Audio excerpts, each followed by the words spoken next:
Good morning, good afternoon and good evening. जो भी जिस टाइम वीडियो देख रहा है उन सब के लिए हेलो एवरीवन, कैसे हो आप सब। हमने लास्ट वीडियो में डिस्कस किया था डबल कॉलम कैश बुक। उसमें हमने पढ़ा था कैश एंड डिस्काउंट कॉलम। मैंने आपको कहा था आपको bank and discount column try करना है, सेम है, कुछ नहीं है, बस कैश की जगह बैंक बन जाएगा और जितने भी हम ट्रांजैक्शन हम कैश के कॉलम में रिकॉर्ड करते थे वो कर देंगे हम बैंक के कॉलम में, ठीक है। और कोई भी डिफरेंस नहीं था।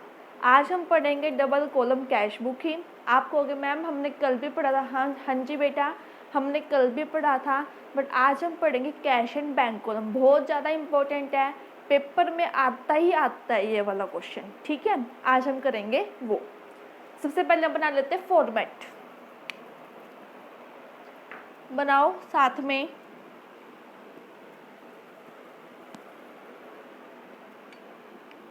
Date, particulars, voucher number, ledger folio, cash, bank. Date, particulars, voucher number, ledger folio, cash, bank. लिखो डेट, डेबिट, क्रेडिट। डेबिट में कितनी सारी प्लस वाली आइटम, क्रेडिट में सारी माइनस वाली, ठीक है। Date, particulars, voucher number, ledger folio, cash, bank. Date,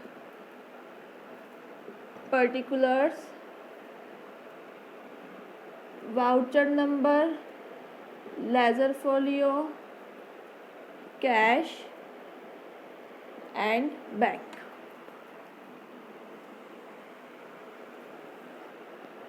ठीक है, ये क्या हमारा फॉर्मेट है। अब हम करेंगे क्वेश्चन स्टार्ट। कर लिया सबने फॉर्मेट नोट, ठीक है। एक बार मैं नीचे को थोड़ा रब कर देती हूँ।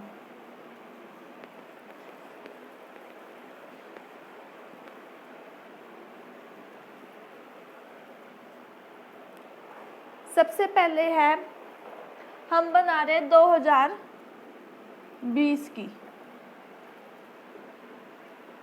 ठीक है। अप्रैल 1 2020 को कैश इन हैंड और कैश एट बैंक है। अप्रैल 1 को है cash in hand balance and cash at bank.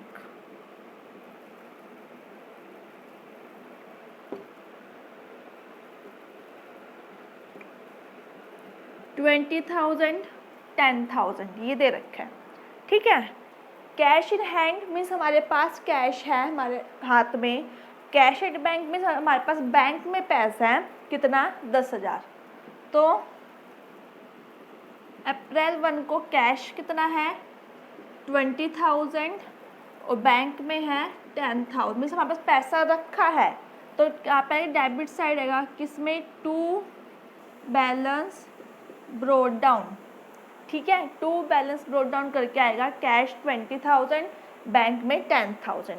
ये क्या हमारा ओपनिंग बैलेंस है।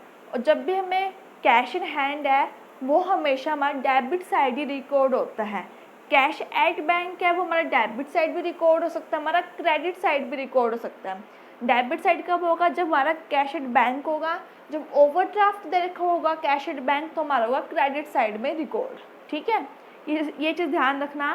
Cash in hand always recording debit side and cash in bank either recording debit और क्रेडिट साइड।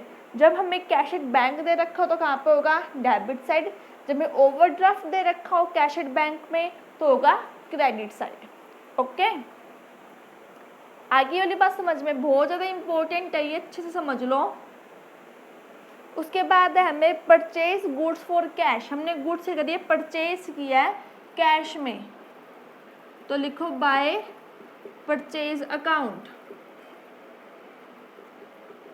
कैश में की है तो कैश में आ जाएगा 2000, ठीक है। नेक्स्ट है रिसीव कैश फ्रॉम राकेश, हमें राकेश से कैश रिसीव हुआ है, तो आ जाएगा कैश के अंदर 1000, ठीक है। हमें receive a cheque from Amit and deposit into bank, हमें चेक देखो हमने गुड सोल्ड करी होगी तभी हमें चेक रिसीव हुआ होगा, good sold and received cheque, ठीक है। हमने गुड सोल्ड की होगी तभी हमें उसके बदले में पैसा मिलेगा, चाहे वो कैश के फॉर्म में मिलो चाहे हमें वो बैंक में मिले, ठीक है। अगर आपको सिर्फ इतना दे रखा है हमें गुड सोल्ड करी, हमें चेक रिसीव हुआ, तो आप आगे देखोगे, ट्रांजैक्शंस पढ़ोगे, क्या वो चेक डिपॉजिट हो रहा है बैंक के अंदर या नहीं। अगर वो चेक डिपॉजिट हो रहा है तो हम उस डेट को एंट्री करेंगे जिस दिन वो चेक डिपॉजिट हो रहा है इनटू बैंक के अंदर। अगर आगे कुछ भी इंफॉर्मेशन इस चेक की नहीं दे रखी कि ये डिपॉजिट हो रहा है आगे बैंक में, तो हम ये मानेंगे कि ये चेक उसी दिन डिपॉजिट हो गया बैंक में जिस दिन हमें रिसीव हुआ है, ठीक है। दोबारा रिपीट करती हूँ, इम्पोर्टेंट है ये ट्रांजैक्शन। ये देखो, अगर हमें ये देखा सिर्फ good sold and receive cheque, तो हम एंट्री इस वक्त नहीं करेंगे, हम आगे ट्रांजैक्शन पढ़ेंगे। जैसे कि मान लो हमें फ्रॉम अमित से हमें रिसीव हुआ है, ठीक है चेक, तो हम पढ़ेंगे जो हमें अमित से जो चेक रिसीव हुआ है क्या वो डिपॉजिट हुआ है बैंक में। अगर वो डिपॉजिट हुआ है बैंक में तो जिस डेट को डिपॉजिट हुआ है उस डेट को हम क्या कर देंगे, एंट्री कर देंगे। अगर हमें आगे इन्फॉर्मेशन कुछ ना मिले कि ये बैंक चेक डिपॉजिट हुआ है कि नहीं हुआ बैंक में, तो जिस दिन हमें रिसीव हुआ है उस दिन हम उसकी एंट्री पास कर देंगे, ठीक है। या फिर आपको यहाँ पे लिखा पाएगा अदरवाइज की and immediately deposited into bank, and immediately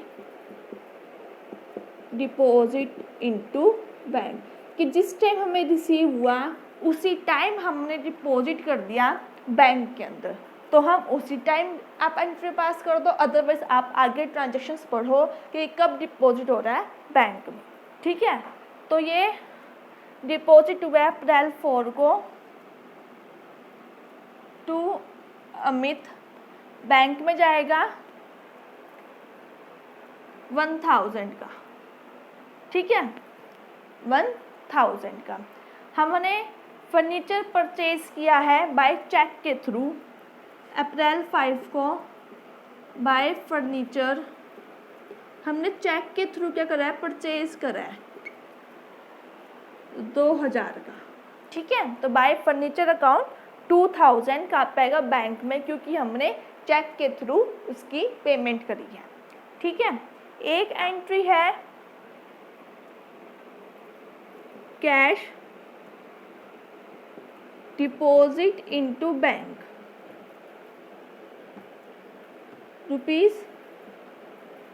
₹5000। हमने जो कैश है वो डिपॉजिट करा है बैंक के अंदर कितने का, 5000 रुपये का, ठीक है। तो cash deposit into bank means bank के पास तो पैसा क्या हुआ, आया, बैंक तो हो रहा है इंक्रीज, पर कैश क्या हो रहा है, डिक्रीज, क्योंकि हम कैश डिपॉजिट कर रहे हैं। तो डिपॉजिट कैसे होगा, हम जाएंगे बैंक के पास, ठीक है, इसमें जमा करेंगे तो बैंक का बैलेंस हो जाएगा, बढ़ जाएगा, पर कैश हमारे पास क्या हो रहा है, कम हो रहा है। तो क्या हो रहा है, डबल इम्पैक्ट पड़ रहा है, एक तरफ इंक्रीज एक तरफ डिक्रीज। तो ये कौन सी एंट्री होती है, कॉन्ट्रा एंट्री होती है, जहाँ पे दो जगह वो ट्रांजेक्शन रिकॉर्ड की जाती है, तो वो कौन सी एंट्री है, कॉन्ट्रा एंट्री। हमने कैश डिपॉजिट किया, ये है अप्रैल 10 की एंट्री, हमने कैश डिपॉजिट किया इनटू बैंक में, तो बैंक का बैलेंस क्या हो रहा है, बढ़ रहा है 5000 से, बट कैश का बैलेंस क्या हो रहा है, कम हो रहा है 5000 से, ठीक है। तो आप LF में दिखा दोगे कौन सी एंट्री है, कॉन्ट्रा एंट्री, C लिख दोगे और दिखा दोगे कि कौन सी एंट्री है, कॉन्ट्रा। अब कैश के पास, कैश कैसे कम हो रहा है, बैंक के थ्रू कम हो रहा है, तो लिख दो बाय बैंक अकाउंट। बैंक में पैसा कैसे बढ़ रहा है, कैश से बढ़ रहा है, तो लिख दो यहाँ पे टू कैश अकाउंट, ठीक है। दोबारा रिपीट करते हैं, जब हम कैश डिपॉजिट कर रहे हैं बैंक के अंदर 5000 रुपये, तो एक तरफ बैंक बढ़ रहा है बैलेंस, एक तरफ कैश का बैलेंस कम हो रहा है, तो क्या हो रहा है, डबल इम्पैक्ट पड़ रहा है। तो डबल इम्पैक्ट जब पड़ता है तो कौन सी एंट्री होती है, कॉन्ट्रा एंट्री होती है, जो हम दो जगह रिकॉर्ड करते हैं। तो कैश क्या हो रहा है, सॉरी बैंक का बैलेंस बढ़ रहा है तो बैंक में लिख दो 5000, कैश कम हो रहा है तो कैश में लिख दो 5000, ठीक है। कैश कैसे कम हो रहा है, जब हम बैंक में डिपॉजिट कर दे रुपए। बैंक कैसे बढ़ रहा है, जब हम कैश डिपॉजिट कर दे बैंक के अंदर। तो लिख दो to cash account by bank account. आगे समझ में, ठीक है, इतना नोट करो फिर हम चलते और आगे, ठीक है। नोट करो एक बार आप इतना, फिर हम करते हैं आगे। और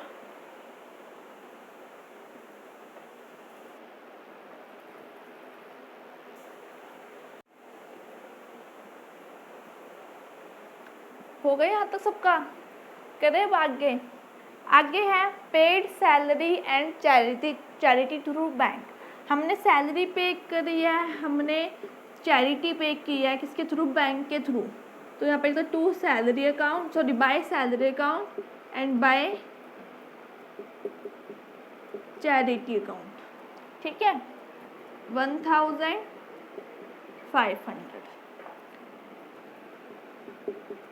उसके बाद है cash withdrawal from bank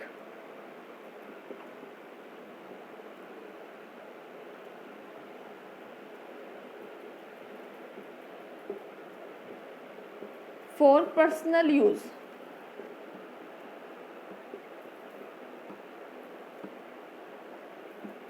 cash bank से निकाला है अपने पर्सनल यूज़ के लिए, रुपए कितने, 1000। तो पर्सनल यूज़ क्या होता है, ड्राइंग होता है। तो लिख दो बाय ड्राइंग अकाउंट।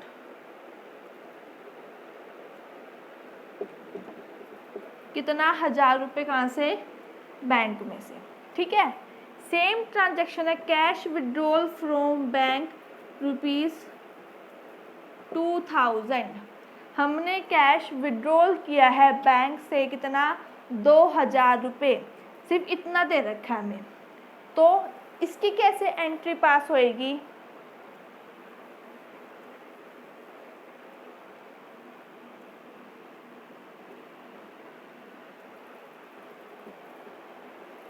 हमें कैश हमने निकाला बैंक से 2000 रुपये, तो निकालने से क्या होगा, बैंक का बैलेंस क्या हो रहा है, कम, और कैश क्या हो रहा है, आ रहा है हमारे पास, ठीक है।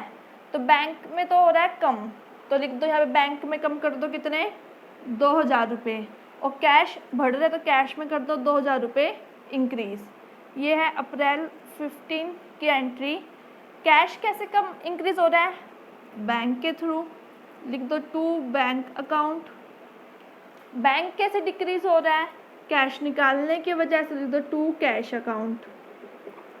अप्रैल 15 कॉन्ट्रा एंट्री, ठीक है। तो कॉन्ट्रा एंट्री ओनली 2 सिचुएशन में होती है, जब हम कैश डिपॉजिट करते हैं बैंक के अंदर, जब हम कैश विड्रॉल करते हैं बैंक में से। ओनली 2 सिचुएशंस में कॉन्ट्रा एंट्री होती है, ठीक है। ध्यान रखना, बहुत ज़्यादा इंपॉर्टेंट है कॉन्ट्रा एंट्री। जो मैं आपको बता रही हूँ ट्रांजैक्शंस आज, ये सारी इंपॉर्टेंट है, पेपर में आती है इस तरीके की ट्रांजैक्शन। तो आप ध्यान रखिए कि कैसे कैसे वो करनी है हमें रिकॉर्ड, ठीक है। हो गया, अब करते हैं बैलेंस। निकाले बैलेंस, आपको पता ही है कैसे निकालते हैं, करो कैलकुलेट।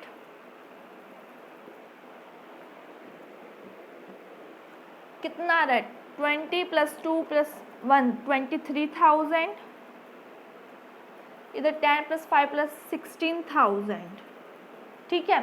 इधर 2 + 5 ओनली 7,000 है, तो 23 में 7 ये कितना हुआ, बताओ, 16,000 हुआ ना।